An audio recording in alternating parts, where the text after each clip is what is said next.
लीलाधारी सरकार की।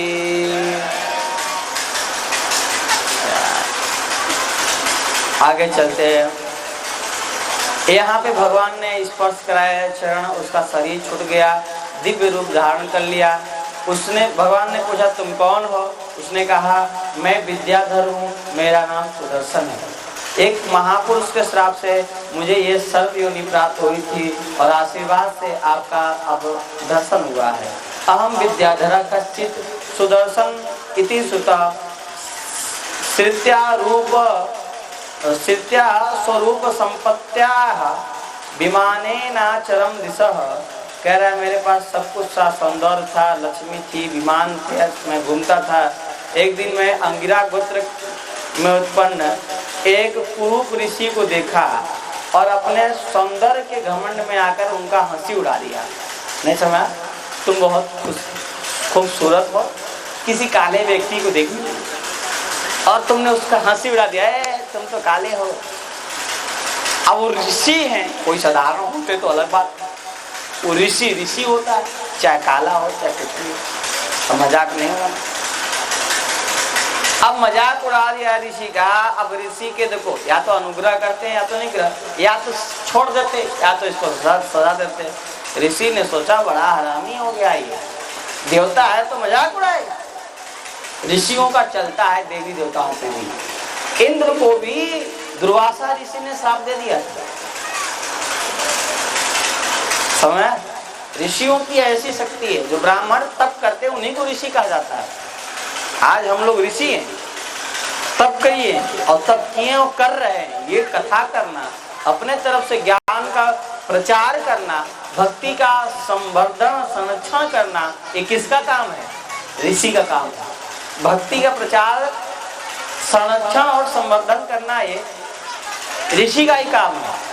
ये हमारी अपनी ड्यूटी है समाज के लिए। हम अपने स्वरूप को समझ के काम कर रहे हैं, ऐसे नहीं कर रहे हैं। भाई हम ऋषि बनाया है भगवान ने, ब्राह्मण शरीर में दिया है जन्म, और उसमें भी तप करवाया है कृपा करके, उसमें भी ये ज्ञान का संरक्षण करवा रहे हैं। तप करवाने के पश्चात हम लोग ऋषि हैं। ऋषि संत अलग है, सन्यासी को संत कहा जाता है। जो सन्यासी चतुर्थाश्रमी होते हैं, जो अभी चतुर्थाश्रमी नहीं हुआ है और जो अपने तप कर रहा है, अपने माता पिता का सेवा, गुरुजनों का सेवा, समाज का सेवा करते हुए कार्य कर रहा है, उसको ऋषि कहते हैं। ऋषि ने तुरंत श्राप दे दिया और श्राप देते ही वह सर्प योनि को प्राप्त हो गया। कहा जब भगवान स्पर्श करेंगे तब तुम्हारा कल्याण होगा। इसका मतलब श्राप देने के पश्चात जब चरण में गिरा तो वरदान भी दे दिए कि तुम्हें भगवान दर्शन देंगे। उन्हीं की कृपा से मैं आपका दर्शन कर पा रहा हूँ। ब्रह्म दंड सबसे बड़ा दंड है। ब्रह्म दंडात विमुक्तो हम सध्यस्ते अच्युत दर्शनात्। हे अच्युत भगवान, मैं आपके दर्शन से आज ब्रह्म दंड से, ब्रह्म यानी ब्राह्मण के दंड से, ब्राह्मण अगर आपको श्राप देता है तो ब्रह्म दंड हो गया। ब्रह्म ने आपको दंड दे दिया। अगर तपस्वी है तो लग जाएगा, और नहीं तपस्वी है तो उसका प्रभाव विशेष कुछ भी नहीं होगा। तपस्वी है, भगवान में ही लीन है, और उसको कोई कष्ट होता है तो वो अपने मन से कुछ भी कह देता है तो लग जाता है। इस बात का हम अनुभव किए हैं। हालांकि हमें किसी को आशीर्वाद दे के वाणी को व्यर्थ नहीं करना है। कलिकाल में आशीर्वाद क्यों दे भाई? आशीर्वाद देते हैं भक्ति हो, भक्ति हो, भक्ति हो, और कुछ नहीं। भक्ति होगा तभी तो कल्याण होगा। ये आशीर्वाद सार्थक आशीर्वाद है। धन हो, घर हो, मान हो, प्रतिष्ठा हो, ये कोई सार्थक आशीर्वाद नहीं हुआ। अध्यात्म में इसको सार्थक नहीं कहा गया। अध्यात्म में इस बात को निरर्थक कहा गया। जो बड़े बड़े भूत खिलाने वाले लोग हैं, चाहे वो बागेश्वर धाम हो, चाहे कोनो कितनों भी बड़े बड़े लोग हों, भूत खिला रहे हैं या किसी का भूत भविष्य की बातें बता दे रहे हैं, ये कोई सार्थक बात नहीं है। ये नकली बातें हैं, क्योंकि शरीर ही नकली है। कुछ दिन के लिए मिला है भाई, कितना दिन ये रहेगा? असली बात क्या? असली बात हम बता रहे हैं। भवसागर से छूटने वाली बात ही असली बात है। दोबारा शरीर में न चले जाओ, दोबारा किसी के पेट में न चले जाओ, यही असली बात है। नकली बात में उलझ जाओगे तो असली बात जान नहीं पाओगे, और नकली बात में उलझने वालों की संख्या ज्यादा है, असली बात में आने वालों की संख्या कम है। जितनी भीड़ बागेश्वर धाम में होती है उतनी भीड़ तो प्रेमानंद जी के पास भी नहीं होती।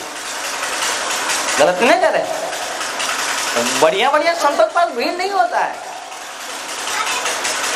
वहां तो कुछ कुछ लोग चुने हुए जाते हैं, चुने हुए महापुरुष जाते हैं, समझ लेना। बोलो वृंदावन बिहारी लाल की।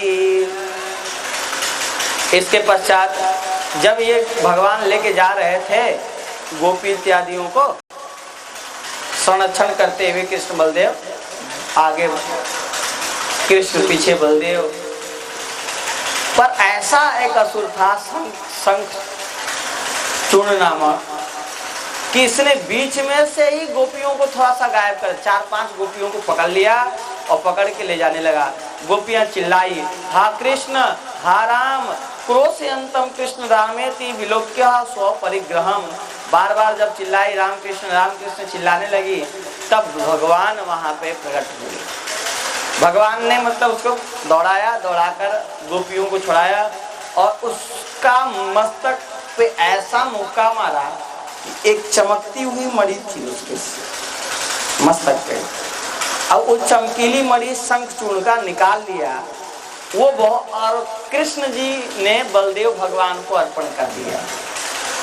मतलब वो बेशकीमती मणि थी और वो असुर के मस्तक को प्रकाशित करने वाली थी। स्वतः प्रकाश मैं मणि, मणि उसे कहते हैं जो प्रकाशित हो। मणि किसे कहते हैं? जो स्वतः प्रकाशित हो, उसको कोई सूर्य की प्रकाश नहीं चाहिए, वो हमेशा प्रकाशित रहने वाली हो, उसे ही मणि चाहिए। इसीलिए कहा जाता है राम भगत मणि उर बस जाके दुख लवलेश न सपने हो ताके।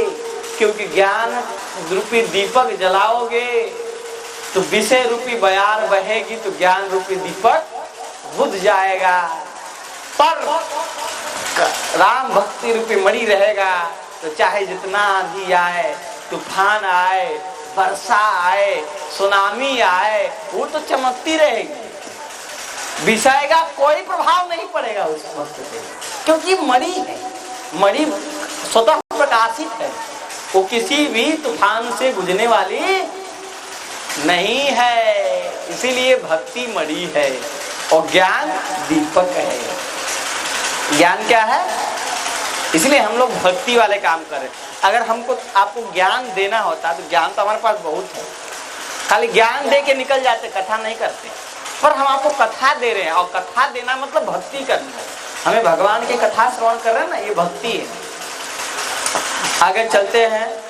शंखचूर्ण का उद्धार किया, कहते हैं शंखचूर्ण कोई और नहीं, भगवान के ही लोक का एक सखा है, जिसने मतलब राधा रानी ने जिसको श्राप दिया तुम्हें धरती पे जाना पड़ेगा और असुर बन के जाना पड़ेगा, उसी का कल्याण भगवान ने किया। ये कंस का भेजा हुआ कोई दूत नहीं है, कंस का पाला हुआ कोई दूत नहीं है। कंस के जितने पाले हुए दूत हैं उन सबके नाम के आगे कंस का दास या कंस का सचिव या कंस का मंत्री या कंस का भाई या कंस का अपना खुद का सेवक लिखा हुआ है, मतलब मोहर लगा के कंस का आया है। हाँ, आगे चलते हैं। यहाँ अरिष्टासुर की कथा है। कंस ने एक असुर को भेजा जिसका नाम था अरिष्टासुर। वो बहुत बड़ा सांड के रूप में, दिल डोल वाला कंधा जो उसका है, बहुत तगड़ा एकदम भयंकर सांड। सांड को तो आप देखिए, पहले सांड बहुत भयंकर होते थे, भयंकर, ऐसे देख ले आदमी डर जाता था। आज उसको पाल के लोग बुल कहते हैं, बुल। वो अंग्रेज लोग उसको लड़ाते हैं, बड़ा मोटा तगड़ा एकदम। अभी जो गांव में सांड बेचारे दुबले पतले घूमते हैं ना, उससे 2-4 गुना मोटा, एकदम भयंकर, काल की तरह विकराल ऐसा सांड महाराज। एक धरती से पैर, जब धरती पे पैर ऐसे पटके तो वहां की धरती जहां पटके वहां कंपन हो जाता था। धरती का एक